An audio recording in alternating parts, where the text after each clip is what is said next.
오늘 하나님께서 우리 가운데 주시는 말씀 함께 보도록 하겠습니다.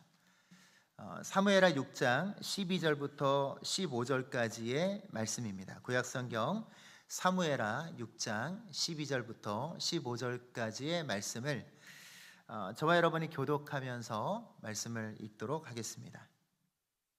구약성경 사무엘하 6장 12절부터 15절까지의 말씀을 이제 교독합니다. 어떤 사람이 다윗 왕에게 아뢰어 이르되 여호와께서 하나님의 계로 말미암아 오벳에돔의 집과 그의 모든 소유에 복을 주셨다 한지라 다윗이 가서 하나님의 궤를 기쁨으로 메고 오벳에돔의 집에서 다윗성으로 올라갈세.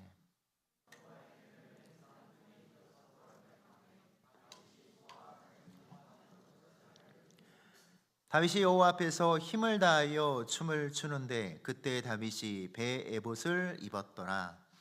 다윗과 온 이스라엘 족속이 즐거이 환호하며 나팔을 불고 여호와의 궤를 메어 오니라. 아멘. 잠시 기도하겠습니다.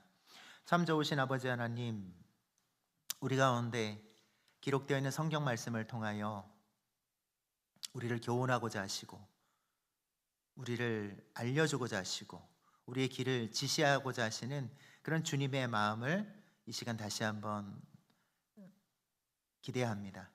오늘 이 시간 설교자를 통해 전해지는 말씀이 비록 한 가지 언어로 증거될 수밖에 없지만 우리 안에 내주하시는 성령께서, 각 사람의 내주하시는 성령께서 친히 각 사람의 형편과 처지와 상황에 있는 말씀으로 친히 보여주시고 들려주시고 깨닫게 하시는 은혜가 있게 하여 주옵소서.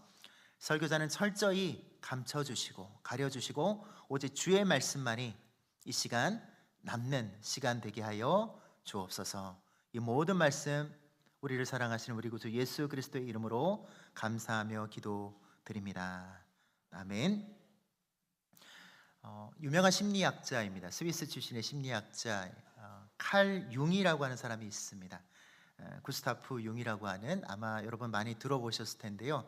칼 융이 우리가 사회적 역할을 수행하기 위해 쓰는 가면을 페르소나라고 이야기를 했습니다. 원래 이제 페르소나라고 하는 말은 고대 그리스에서 연극에서 배우들이 썼던 가면을 뜻합니다. 가면을 뜻했는데 이 페르소나가 단순히 얼굴에 쓰는 가면이 아니라 우리가 사회에서 입고 있는 보이지 않는 옷이기도 합니다. 우리는, 여러분, 이제 직장에 다니는 우리는 직장에서 유능한 사람이라고 하는 그런 옷을 입기를 원합니다. 적어도 무능한 사람이라기보다 유능한 사람이다라는 말을 듣고 싶어 하죠. 또는 학교에 다니고 있는 우리는 학교에서 그래도 교수님들로부터, 친구들로부터 성실하고 또 똑똑한 스마트한 학생이라고 하는 그런 칭찬을, 그런 옷을 입기를 원합니다. 세상에서 우리가 성공이라고 하는 그런 자리, 그런 모습에 가까워질수록 우리 어깨 위에는 이 페르소나의 외투가 겹겹이 쌓여 갑니다. 아마 이 자리에 또 우리 계시는 우리 청장년들께서도 마찬가지입니다. 가정이 있다면 배우자로부터 또 좋은 남편, 좋은 아내라고 하는 그런 옷을 입기를 원하고요. 또 자녀로부터 좋은 아빠, 좋은 엄마라고 하는 모습을 입기를 원합니다. 근데 이 페르소나라고 하는 이 어떻게 보면 외투가 처음에는 우리를 보호해 주는 것 같지만 시간이 흐를수록 이 옷들은 점점 무거워져서 우리를 옥죄는 그런 갑옷과 같은 경우가 생길 수 있는데 문제가 있습니다. 가장 큰 문제는요, 우리가 이 두껍고 무거운 페르소나를 입은 채 오늘 이 자리, 예배의 자리도 나오는 데 있습니다. 예배의 자리라고 하는 것은 하나님을 예배하는 자리잖아요. 하나님을 경배하는 자리잖아요. 오늘 이 시간 이 자리는요, 하나님께서 동네 중앙교회 청년들에게 약속하신 자리예요. 내가 너희를 2026년 5월 10일 오늘 이 주일에 너희를 만나주겠다. 오늘 공식적으로 약속한 자리고 공식적으로 하나님이 임재하는 예배의 자리란 말이에요. 그런데 이 예배의 자리에 나오면서도 오늘 우리는 하나님 앞에서도 이 페르소나라고 하는 두꺼운 코트를 입고 있다라는 거예요. 겉으로는 경건해 보이고 겉으로는 단정해 보이지만 그 두꺼운 옷 때문에 하나님을 체험하고 하나님을 느끼는 것이 우리에게 느껴지지 않을 때가 많다는 거죠. 마음껏 손을 들고 싶어도 체면 때문에 손을 들지 못하는 사람도 있을 수 있어요. 어린아이처럼 뛰어놀면서 오늘 이 앞에 나와서 찬양하고 싶지만 이 격식이라고 하는 이 페르소나가 우리를 가로막기도 합니다. 이게 겉으로만 보이는 걸 말씀드린 게 아니에요. 자꾸만 주변을 의식한다. 내 옆에 있는 사람을 의식하고요. 오늘 특별히 오늘은 목장별로 같이 앉았단 말이죠. 그러니까 리더들 같은 경우에는, 목자들 같은 경우는 목원들을 의식을 합니다. 목원들도 서로 의식할 수가 있어요. 예배를 드려야 되는 자리에서 옆에 있는 사람을 의식하느라 정작 예배에 집중하지 못하는 우리가 될 수 있다라는 데 문제가 있습니다. 오늘 여러분은 어떤 옷을 입고 어떤 페르소나를 쓴 채 이 자리에 앉아 계십니까?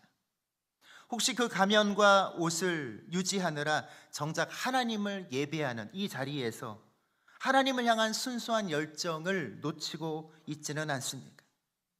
신앙생활에 연차가 쌓이고 성공의 자리에 오를수록 우리 안에 스며드는 무서운 질병이 있습니다. 바로 적당히 하자라는 말입니다. 이 적당히 하자라는 말이 좋은 말은 아니에요, 사실은. 예배 적당히 은혜 받으면 되지, 찬양 그냥 적당히 하면 되지, 입만 뻥긋하면 되지, 헌신 그냥 남들 눈에 띄지 않을 만큼만 하면 되지 않을까라는 그런 적당이라고 하는, 우리는 그런 것을 할 때가 많다라는 거죠. 여러분, 우리가 지난주에도 얘기했지만 세상 스펙을 쌓기 위해서는 밤을 새워가며 힘을 다하면서 정작 오늘 이 예배의 자리에서는 하나님을 향해서 우리의 에너지를 다 쏟고 있습니까? 저도 한번 저한테 질문해 봐야 되는 부분입니다. 사실 그 두꺼운 외투 속에 갇혀 나의 체면과 내 품위를 더 사랑하고 있지는 않습니까? 오늘 설교 제목처럼 적당한 예배는 없습니다. 하나님은 뜨겁지도 차갑지도 않은 신앙을 좋아하지 않으십니다. 오늘 하나님을 향한 적당함이 아니라 적당함이 없는 예배, 하나님을 향한 중심을 향한 예배의 자리가 회복되기를 원합니다. 오늘 본문을 보면요, 성경 본문에는 인류 역사상 가장 성공한 사람 중에 한 사람인 다윗을 소개하고 있습니다. 그는 이스라엘의 왕이 되었습니다. 다윗은 이스라엘의 통치자로서 당대 중동에서는요 최강국이었어요. 다윗 시대는 이스라엘이 중동을 한마디로 쥐락펴락했던 그런 시대입니다. 이집트, 당시 세계 최강대국 중에 하나였던 이집트도 이스라엘 앞에서는 힘을 못 썼어요. 다윗 때는. 그만큼 다윗이 강력한 국가의 통치자였습니다. 모든 것을 가졌습니다. 그에게는 권력이 있었습니다. 많은 부를 누리고 있었습니다. 다윗의 이름은 오늘날도 유명합니다. 여러분, 이스라엘의 국기를 보셨나요? 이스라엘의 국기? 중앙에 뭐가 있죠? 큰 별이 하나 있죠? 그게 바로 다윗을 상징하는 별이에요. 오늘날도 다윗 하면 모르는 사람 없어요. 아주 유명한 그런 이름이죠. 전 세계에서 최고로 많은 분들이 모이는, 많은 성도들이 모인다고 하는 여의도 순복음교회 돌아가신 그 조용기 목사님이 나중에 이름을 개명했잖아요. 조 다윗으로. 기억하세요, 여러분? 그만큼 권력과 부와 명예와 백성들의 존경까지 지금도 존경합니다. 이스라엘 사람들은. 다윗은 엄청난 것들을 누리고 있는 사람이었어요. 그렇지만 하나님의 임재를 상징하는 언약궤가 들어오는 순간 다윗은 어떻게 했느냐? 상상할 수 없는 파격적인 선택을 합니다. 이스라엘 최고의 권위자로서의 왕복을 찢듯이 벗어버리고요, 그는 무거운 페르소나라고 하는 외투를 벗고 열정을 다해서 춤을 춥니다. 오늘 우리가 읽은 본문의 이 배경을 좀 더 살펴본다면 사실 오늘 다윗이 춤을 추었던 하나님의 언약궤는 기나긴 영적인 암흑기를 지나고 있었어요. 여러분, 우리가 예전에 이야기했던 것 같이 사사 시대의 거의 마지막 부분에 엘리라는 제사장이 나오죠. 엘리의 두 아들 홈니와 비느하스 때 블레셋과의 전투에서 이스라엘이 대패를 합니다. 블레셋과 전투를 치를 때 이스라엘 사람들이 뭐라고 얘기하냐면, 우리가 하나님의 언약궤를 앞세우고 가자, 우리가 하나님의 언약궤를 모시고 가면 우리가 승리할 것이다 라고 하는 그런 생각을 했어요. 그래서 하나님의 언약궤를 가져다가 그것을 앞세우고 전쟁에 임했는데 결과는 참패를 당합니다. 홈니와 비느하스가 그날 다 죽었고요. 그리고 이스라엘의 수많은 병사들이 전사를 했고요. 언약궤를 뺏겨버렸어요. 그 이야기를 듣고 엘리 제사장이 충격을 받아서 뒤로 넘어져서 목이 부러져 죽었다라고 성경은 기록하고 있어요.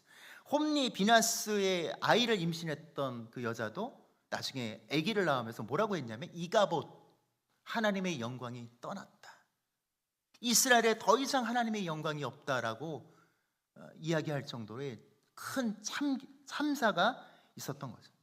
그렇게 해서 블레셋의 언약궤를 뺏기고 나서 언약궤가 이제 블레셋의 각 지역을 돌아요. 가드에도 가 있었고 아스돗에도 가 있고 아스골론에 가 있고. 근데 각 지역마다 어떤 일이 일어나냐, 언약궤를 블레셋에 모시는 다곤 신전에 딱 넣어놓았더니 어떤 일이 있었냐면, 밤에 자고 일어났더니 그 신전에 신상들이 다 부서져 있어요. 뭐가 한 거죠? 하나님께서 그 신상들을 다 치신 거예요. 그리고 각 마을마다 전염병 같은 게 돌기 시작하니까 블레셋 사람들이 견디지 못해서 이제 이스라엘로 돌려보내자, 그래서 돌려보내게 되는 에피소드가 우리가 읽었던 성경에 기록되어 있습니다.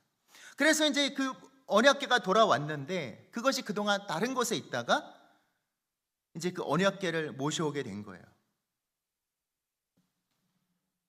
70년 가까이 다른 곳에 블레셋에 빼앗겨서 블레셋 지방에 있다가 이스라엘로 돌아왔고, 이제 제대로 모시려고 하는 상황에서 이제 그런 상황에서 오늘 이제 그런 장면이 기록되어 있습니다. 언약궤를 모셔오는 것은 단순히 어떤 상자를 옮겨오는 게 아니에요. 십계명을 담은 그 언약궤를 모셔오는 것은 단순히 어떤 것을 운반하는 일이 아니라 이스라엘의 중심에, 이스라엘의 하나님의 통치를 다시 세우는 어떤 그런 상징이었어요. 하나님의 영광이 떠났다라고 했었는데 하나님의 영광을 다시 돌아오게 하는 그런 상징과 같은 일이었어요. 그런데 오늘 안타깝게도 오늘 말씀을 전후사경을 보면 다윗이 언약궤를 처음 모셔오고자 할 때 수레를 준비합니다. 수레를 준비해서, 그런데 수레를 이제 준비해서 수레에다 싣고 오는데 갑자기 이제 소들이 막 뛰는 거예요. 소들이 뛰니까 이 언약궤가 흔들리니까 이 웃사라고 하는 사람이 이거 언약궤를 잡은 거예요. 손으로 잡았더니 바로 그 자리에서 즉사를 하고 맙니다. 죽게 되었어요. 왜 그랬을까요? 분명히 하나님께서 뭐라고 모세를 통해 주신 말씀을 보면, 너희가 언약궤를 옮길 때는 반드시 레위인들이 양 어깨에다가 메고, 4명의 레위인이 어깨에 메고 옮기라 그랬어요. 긴 장대를 달아서 어깨에 메고 운반하라고 했는데 그 하나님의 방법을 어긴 거예요. 그러니까 다윗은 세상이 말하는 편리한 방식, 소가 끄는 수레에다가 언약궤를 얹어서 옮기려고 했는데 바로 그렇게 나가려고 하다가 결국은 이제 웃사가 죽는 사고가 생기게 된 겁니다. 자, 그런데 그 일로 인해서 다윗이 엄청난 충격을 받습니다. 성경은 그때 상황을 이렇게 기록하고 있습니다. 자, 사무엘하 6장 8절 말씀인데 제가 읽어드리겠습니다. 여호와께서 웃사를 치심으로 다윗이 분하여 그곳을 베레스 웃사라 부르니 그 이름이 오늘까지 이르니라. 베레스 웃사, 웃사를 치셨다 뜻입니다. 웃사가 죽었다라는 거예요. 여러분 한번 생각해 볼게요. 웃사가 죽었는데 왜 다윗이 충격을 받았을까요? 왜 충격을 받았을까요? 웃사라는 사람이 지금 죽었잖아요. 그 책임이 누구한테 있는 거죠? 다윗에게 있는 거예요. 다윗이 언약궤를 움직일 때 수레에다가, 소가 끄는 수레에다가 언약궤를 실어서 옮길 수 있도록 했거든요. 그러니까 웃사를 치신 사건은 사실은 다윗을 친 것과 다름없는 거예요. 웃사가 죽은 사건은 사실 다윗이 죽을 수도 있었던 사건인 거예요. 여러분 다윗이 여기 얼마나 충격을 받았는지 아마 이런 생각을 했을 겁니다. 하나님을 위해 내가 정말 좋은 일을 하려고 했는데, 나는 선한 마음으로 하나님께 봉사하려고 했는데, 나는 정말 선하고 아름다운 마음으로 하나님을 위해서 언약궤를 제대로 모시려고 했는데 하나님이 왜 이런 비극적인 사건을 일으키시는가? 나한테 뭐 섭섭하신가? 내가 정말 잘못했나? 이런 여러 가지 생각들을 했을 겁니다. 그러면서 하나님이 두려운 거예요. 그래서 이 궤를 다윗성으로 옮기지 않고 오벳 에돔의 집으로 보냅니다. 임시 처소로 보내요. 그런데 이 오벳 에돔의 자리에서 3개월이 흘렀을 때 많은 소식들이 들려옵니다. 이 언약궤가 가 있는 오벳 에돔의 집이 복을 받았다라는 거예요. 복을 받고 있고 모든 것들이 풀리고 있다는 얘기를 듣고 다윗이 깨닫습니다. 다윗은 3개월 동안 아마 뼈저리게 묵상했을 겁니다. 뼈 아프게 묵상했을 겁니다. 아, 내가 잘못했구나. 분명히 모세를 통해서 주신 계명에 따르면 하나님의 언약궤를 움직일 때는 레위인들이 어깨에 메고 움직이라고 했는데 내가 잘못했구나라는 생각을 했을 겁니다. 그리고 이렇게 느꼈을 거예요. 아, 하나님은 내 편리함이나 내 열심보다도 하나님의 거룩함과 하나님의 말씀을 중요하게 생각하시는구나 라는 깨달음을 얻고 다윗은 이제 다시 도전을 합니다. 이게 바로 다윗의 훌륭한 점이에요. 3개월이란 시간 동안 이제 깨달은 거예요. 반성한 거예요. 기도하면서 하나님의 뜻을 깨닫고는 조심스럽게 다시 시작해요. 그래서 오늘 13절 말씀을 보면 자, 이렇게 되어 있습니다. 여호와의 궤를 맨 사람들이 6걸음을 가매 다윗이 제사를 드리고. 자, 이제 수레를 버렸습니다. 레위인들이 어깨에 메고 운반하도록 합니다. 그리고 떨리는 마음으로 한 발 한 발 한 발 한 발 6걸음을 뛰었어요. 그런데 무사한 거예요. 뭘 깨달았을까요? 아, 이제 하나님이 우리를 용납하시는구나. 받아들이시는구나. 아, 이제 하나님이 우리의 예배를 받으시는구나 라는 그 안도감과 그 감격이 터져 나온 것이 바로 오늘 다윗의 춤이었다라는 거예요. 그 춤이었어요. 그냥 춘 게 아니라 그냥 자, 댄스 타임 딱 거기에 맞춰서 막 리듬에 맞춰 춤춘 게 아니라 댄스 타임 하니까 왜 다이제메가 붙죠? 예, 괜찮습니다. 많이 웃으셨어요, 여러분. 그게 아니라 댄스 타임이 아니라 정말 그 안도감과 해방감과 감격 속에서 터져 나왔던 그런 춤이 오늘 우리가 마주한 다윗의 춤이었다는 거죠. 여러분, 그 서울에 그 강남구에 포드처치라는 데가 있어요. 포드처치 좀 여러분 어때요? 포드처치 제가 친구들하고 목회하는 친구들하고 이제 모임 때 얘기를 하는데 이러는 거 애들이 야, 포드처치 막 그래요. 그래서 포드처치가 뭐야? 포도처치야 뭐야? 포드처치야.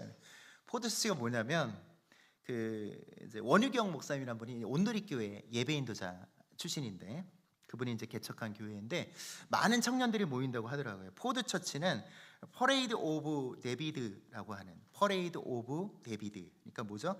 다윗의 행렬이라고 하는 비전을 가진 교회가 바로 포드처치예요.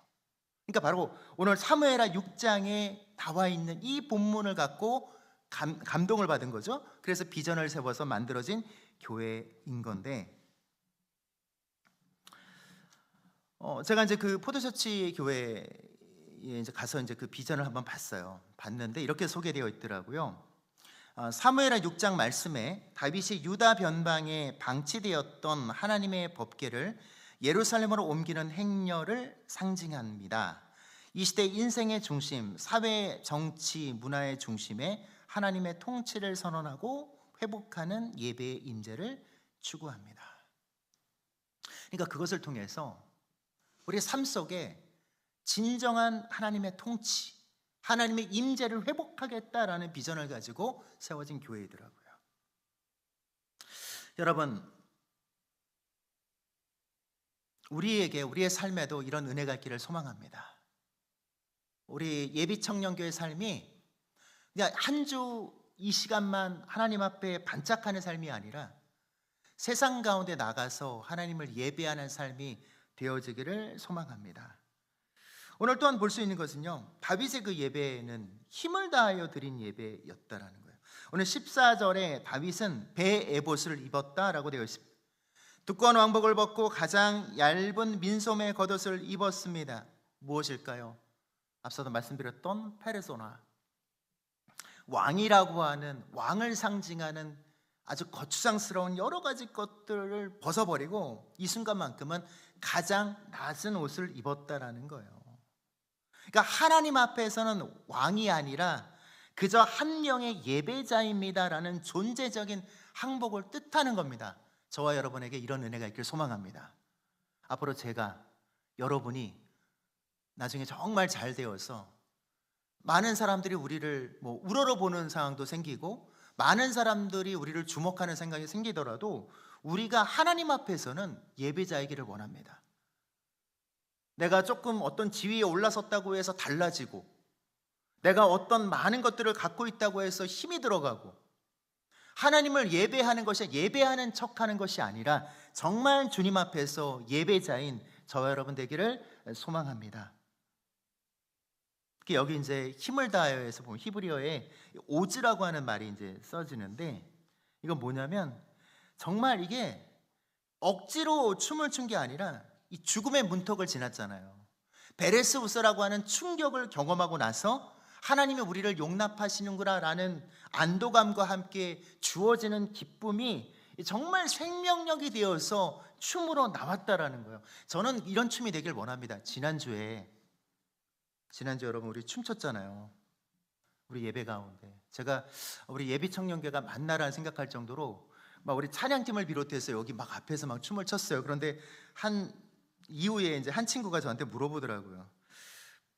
목사님은 목사님을 위해서 깔아진 자리인데 목사님 왜 춤을 안 추셨습니까? 제가 그 얘기를 듣고 제가 얘기를 했어요. 이 사람의 시선도 참 중요하죠. 근데 사람의 시선이라는 이런 것을, 사람을 너무 의식하면 안 추는 게 낫습니다. 제가 춤을 추는 것이, 제가 여러분을 막 춤을 추니까 저도 수성 형제 막 웃으면서 막 춤을 추더라고요. 저도 막 제가 웃으면서 막 춤을 췄어요. 근데 그게 정말 제가 마음에 우러나와서 추는 것이 아니라 어쩔 수 없이 목사니까, 반대로 목사니까 춤을 춰야겠다. 아닙니다. 여러분, 저도 예배자예요. 여러분 안에 주시는 감동이 있을 때 추는 거예요. 나는 춤을 추는데 넌 춤을 안 추느냐, 이것도 틀린 말입니다. 여러분 아시겠죠? 나는 노래하는데 너는 왜, 나는 기도하는데, 나는 큰 소리로 기도하는데 너는 왜 조용히 기도하느냐, 틀린 거예요. 하나님을 예배할 때 우리가 자유함 속에서 하는 거야 되는 거예요. 근데 반대로 또한 춤을 추고 싶어서 내 마음속에 정말 춤을 추고 싶다. 근데 갑자기 청년들 얼굴이 막 떠오르는 거예요. 비웃을 것 같다. 왠지 춤을 추면 목사님 오늘 춤 엉망이다, 비웃을 것 같다. 그런 마음이었다면 춤을 춰도 안 되는 거예요. 자, 어떤 얘기인지 아시겠습니까? 제가 다양하게 얘기를 했는데, 그래서 참 그런 다윗의 춤을 생각할 때 우리가 항상 내 마음이 하나님을 향해 있는가를 잘 봐야 된다는 겁니다. 그런데 오늘 한번 우리 이제 이 말씀을 통해서 우리가 한번 우리의 삶 속에 적용해 봐야 될 것이 있습니다. 우리가 정말 어떤 진정으로 다윗과 같은 춤을 추는 진정성 있는 예배를 드리기 위해서 어떻게 될까요? 첫 번째는요, 우리 안에 있는 냉소적인 어떤 관객을 좀 퇴장을 시키셔야 돼요. 여러분, 오늘 이 에피소드를 보면 다윗이 춤을 출 때 다윗의 춤을 보면서 부끄러워하는 사람이 나옵니다. 미갈이었어요. 다윗의 아내 미갈이 사울의 딸이었고, 다윗을 그렇게 사랑했던 미갈이 밖을 보다가 자기 남편이 왕인 다윗이 춤을 추는 걸 보는데 너무 솔직히 말해서 부끄러운 거예요. 그래서 심중에 업신여깁니다. 그래서 이렇게 생각합니다. 그리고 나중에 그것을 다윗한테 얘기를 해요. 왕이 방탕한 사람처럼 염치 없이 몸을 드러냈다며 비웃습니다. 여러분, 미갈은 예배자가 아니었어요. 미갈은 여기서 예배자가 아니었던 거예요. 하나님의 언약궤가 들어오고 있는데 미갈은 그 언약궤가 들어오는 것에 대한 감동이 없는 거예요. 미가는 누가 보입니까? 하나님이 보이지 않는 거예요. 미가는 누가 보이죠? 자기 남편의 우스꽝스러운 춤이 보이는 거예요. 여러분, 이런 그 미갈의 비웃음에서 다윗은 어떻게 대답합니까? 사무엘하 6장 21절과 22절 말씀을 보면 이렇게 말합니다. 이는 여호와 앞에서 한 것이니라. 그가 내 아버지와 그의 온 집을 버리시고 나를 택하사 나를 여호와의 백성 이스라엘의 주권자로 삼으셨으니 내가 여호와 앞에서 뛰놀리라. 나는 여호와 하나님을 보고 춤을 춘 겁니다. 나는 하나님께서 나를, 나 같은 사람을, 양을 치며 살았던 나를 이스라엘의 주권자로 삼으신 하나님께 감사해서 그 하나님 앞에서 뛰놀겠다라고 하는 고백을 하는 거예요. 그리고 22절을 보면 이렇게 말합니다. 내가 이보다 더 낮아져서 당신이 걱정하는 것처럼 스스로 천하게 보일지라도 내가 말한 바 계집종에게는 내가 높임을 받으리라.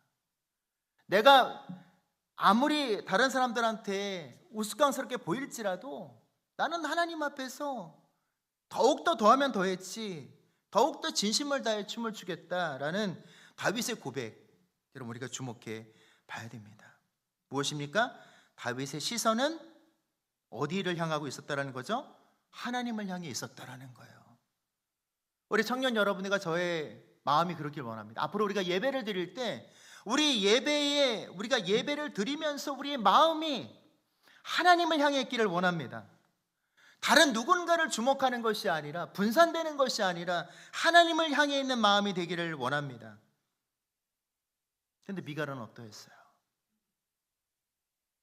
예배를 드리면서도 다른 행동을 하고 있는 거예요. 하나님이 보이지 않는 거예요. 얼마나 안타까운 삶입니까?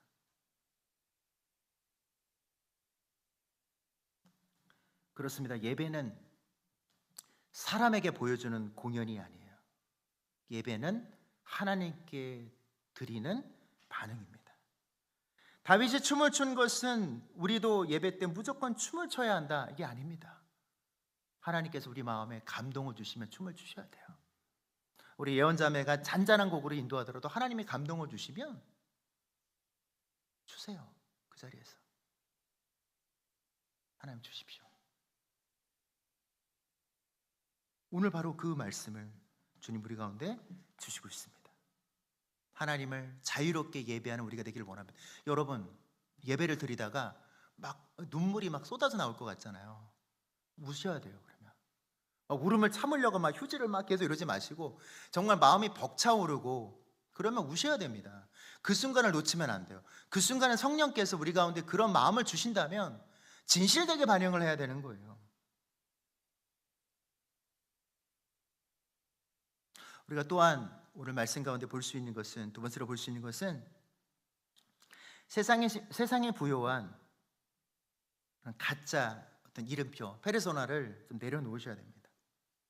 우리 예배당은 세상적으로 성공한 사람만이 들어오는 것이 아닙니다. 예배당은 하나님을 아바, 아버지로 부르는 사람들이 들어오는 곳입니다. 예배당은 세상에서 아무리 높은 자리에 올랐고 화려한 경력을 쌓았다고 해서 예배 자리에 올 수 있는 것은 아닙니다. 세상에서 내가 얼마나 잘 나가는지, 세상에서 나를 얼마나 주목하는지, 세상에서 내가 얼마만큼 쌓았는지가 중요치 않아요. 예배할 때는 두꺼운 옷을 벗어 던져야 돼요. 예배할 때는 다윗처럼 예배를 해야 된다는 거예요. 격식이라고 하는, 페르소나라고 하는 껍데기를 걷어내고 정말 순수하게 주님 앞에 마주 서야 된다는 거예요. 여러분, 예수님께서 사마리아 여인에게 말씀하셨죠. 아버지께 참되게 예배하는 자들은 영과 진리로 예배할 때가 오나니 곧 이때라 라고 했어요.